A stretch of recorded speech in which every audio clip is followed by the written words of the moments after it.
નમસ્કાર મિત્રો, પેરના ન્યૂઝમાં આપનું સ્વાગત છે। આજ રોજ ખેડા જિલ્લાના મધ્યસ્થ સહકારી બેંક કેડીસીસીની અઢી વર્ષની ટર્મ પૂરી થતાં ચેરમેનની ચૂંટણી યોજાઈ। ભાજપ દ્વારા ચેરમેન તરીકે તેજસભાઈ પટેલ અને વાઇસ ચેરમેન તરીકે રાજેન્દ્રસિંહ પરમારને ફરી એકવાર ચેરમેનની થઈ બિનહરીફ। મેન્ડેટ નડિયાદ પ્રાંત અધિકારીની ઉપસ્થિતિમાં ચેરમેન વાઇસ ચેરમેન તરીકે રાજેન્દ્રસિંહ પરમારની બિનહરીફ નિમણૂક નફેડના ચેરમેન જેઠાભાઈ ભરવાડ, અમૂલના ચેરમેન વિપુલભાઈ પટેલ સહિતના સહકારી આગેવાનો ઉપસ્થિત રહ્યા હતા। ખેડા આણંદ જિલ્લાના તમામ ધારાસભ્યો, સંગઠનના હોદ્દેદારો સહિત બેંકના બોર્ડ ઓફ ડિરેક્ટરો ઉપસ્થિત રહ્યા હતા। રિપોર્ટ રવિ સાધુ। તમને અમારા સમાચાર પસંદ આવ્યા હોય તો લાઇક, શેર, બેલ આઇકોન અને સબસ્ક્રાઈબ કરો।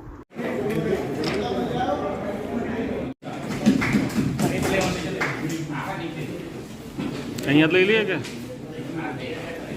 નહીં, આપણે બધાએ સાથે રીતે સરસ જમવાનું છે અને જમી અને પછી કોઈ બીજા કોઈ આપણે ચર્ચા હોય તો પછી કરવી।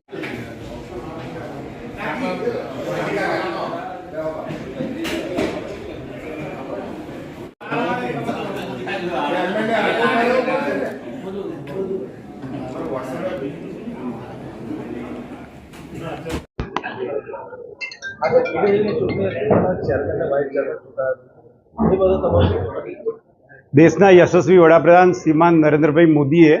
સમગ્ર દેશમાં ગ્રામ્ય વિસ્તારમાં લોકોનું જીવન સ્તર સુધરે અને C2Cના માધ્યમથી, સહકારના માધ્યમથી ગામડાની સદ્ધરતા વધે અને ગામડાઓનું શહેરીકરણ અટકે, એના માટે ભારતીય જનતા પાર્ટી તરફથી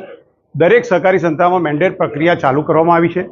નરેન્દ્રભાઈ, અમિતભાઈ અને CR પાટીલ સાહેબે જોયેલું C2Cનું સપનું સાકાર કરવા માટે અમે ત્રણેય જિલ્લાના સૌ આગેવાનો, ધારાસભ્યો, ડિરેક્ટરશ્રીઓ અને પાર્ટીના આગેવાનો ભેગા થઈને આજે સર્વાનુમતે બિનહરીફપણે ચેરમેન, વાઇસ ચેરમેનની નિયુક્તિ કરી છે। આ નિયુક્તિ દ્વારા આવનારા દિવસોમાં જિલ્લાની બધી જ મંડળીમાં નીચે જઈને પેક્સનું કામ પૂરું કરવામાં આવશે, C2Cનું સપનું સાકાર કરવામાં આવશે અને આવનારા દિવસોમાં ત્રણેય જિલ્લાના ગ્રામ્ય વિસ્તારમાં નરેન્દ્રભાઈએ જે સપનું જોયું છે, ગ્રામ્યની આર્થિક સ્થિતિ સુધારવા માટે પ્રયત્ન કરવામાં આવશે।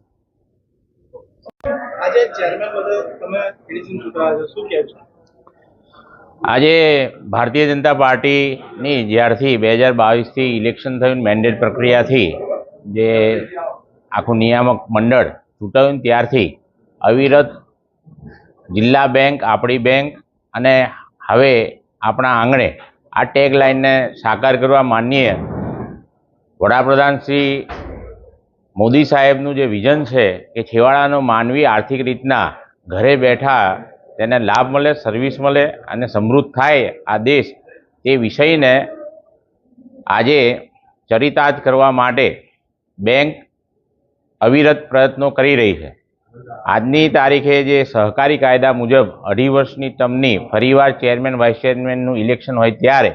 આપણા દેશના યશસ્વી વડાપ્રધાન શ્રી નરેન્દ્ર મોદીનું જે સ્વપ્ન છે તેને સાકાર કરવા માટે આપણા દેશના પ્રથમ સહકારિતા મંત્રી શ્રી અમિતભાઈ શાહ સાહેબનું વિઝન છે કે છેવાડાનો માનવી, દરેક ઘરનો એક માનવી આર્થિક રીતના સમૃદ્ધ થાય ને તેની સાથે સહકારથી, સહકારની ભાવના સાથે જોડાઈ અને દરેક ગામનો દરેક માનવી બેંક સાથે જોડાઈ અને આર્થિક રીતના સમૃદ્ધ થાય એ વિષયને ચરિતાર્થ કરવા આજે બેંકનું બીજી ટર્મ એટલે વર્ઝન 2 જે આજે માનનીય પાટીલ સાહેબની જે પ્રથા મેન્ડેટ પ્રક્રિયાથી જ્યારે આજે ઉદ્ભવી ત્યારે આ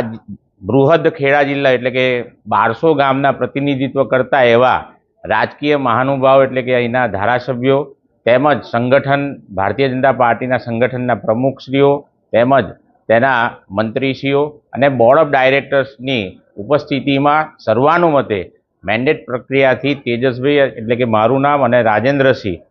પરમાર આ બંનેને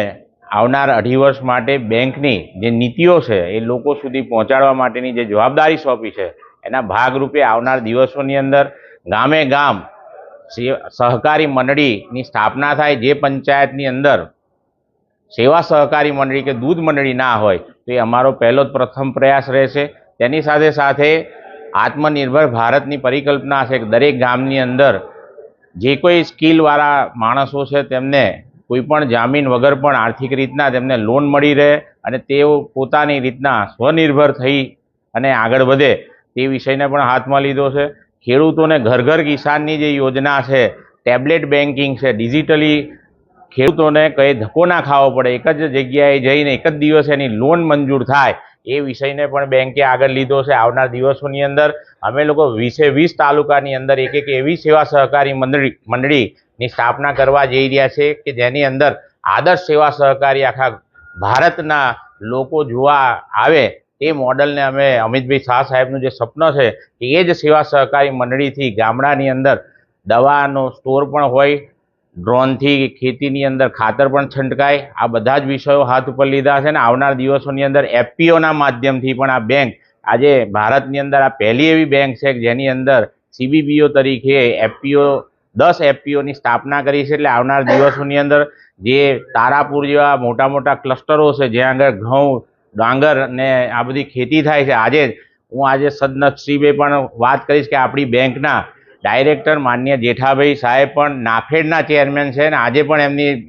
બહુ શુદ્ધ બુદ્ધિથી એક અભિગમ અપનાવ્યો છે કે એવા ક્લસ્ટરની અંદર એફપીઓની સ્થાપના થાય અને એ એફપીઓ માધ્યમથી આખા દેશની અંદર રોલ મોડલ થાય, ખેડૂતનો માલ સીધો સહકારી માધ્યમથી ખરીદાય ને તેનું વેલ્યુ એડિશન થઈ અને વિતરણ વ્યવસ્થા થાય, જેથી અમૂલ જેવા મોડલો ઉપસ્થિત થાય એ વિષયને પણ બેંકમાં લીધો છે. અને તેની સાથે સાથે અમૂલ ડેરીના પણ ચેરમેન છે, જેથી અમૂલના મોડલથી પણ ઘરે ઘરે જે દૂધના પૈસા છે એ ઘરે ઘરે મળી જાય અને આર્થિક રીતના સમૃદ્ધ થાય. આ વિષયો આવનાર દિવસોની અંદર આખા દેશની અંદર આ બેંક એક વિશેષ કામગીરી કરી અને સમર્પણ ભાવથી દરેક ડિરેક્ટર સાથે જોડાઈ અને ખૂબ સારી રીતના કામગીરી કરે એ વિષયને આજે બોર્ડમાં પણ લઈ અને એને ચર્ચામાં લીધો છે. આવનાર દિવસોમાં ખૂબ સારી પ્રગતિ થાય એવી ભગવાનને પણ અમે પ્રાર્થના કરી છે. અને આજે બધા જ જે મહાનુભાવ ઉપસ્થિતિમાં આજે આ જવાબદારી અમને સોંપી છે, સકુશળ અમે એને નિભાવીશું એવું અમે આશ્વાસન આપીએ. આજરોજ ખેડા બેંકના ચેરમેન અને વાઇસ ચેરમેનની ચૂંટણી હતી. ચૂંટણીની અંદર ચેરમેન તરીકે તેજસભાઈ પટેલ અને રાજેન્દ્રસિંહ ઝાલા વાઇસ ચેરમેન તરીકે સર્વાનુમતે ચૂંટાઈને આજે ભારતીય જનતા પાર્ટી તરફથી મેન્ડેટ પ્રમાણે બંનેને ચૂંટણી બિનહરીફ ચૂંટણી થઈ છે. બંને મિત્રો ખૂબ સારા કામગીરી કરનારા વ્યક્તિઓ છે. ખેડા બેંકને પણ સારી રીતે આગળ લઈ જશે અને જે કંઈ ખેડૂતોના હિતમાં ખેડૂતોના લોન માટે, કેસીસી ધિરાણ માટે, પશુ કેસીસી ધિરાણ માટે જે પણ સરકારશ્રીની યોજનાઓ છે એ યોજનાઓને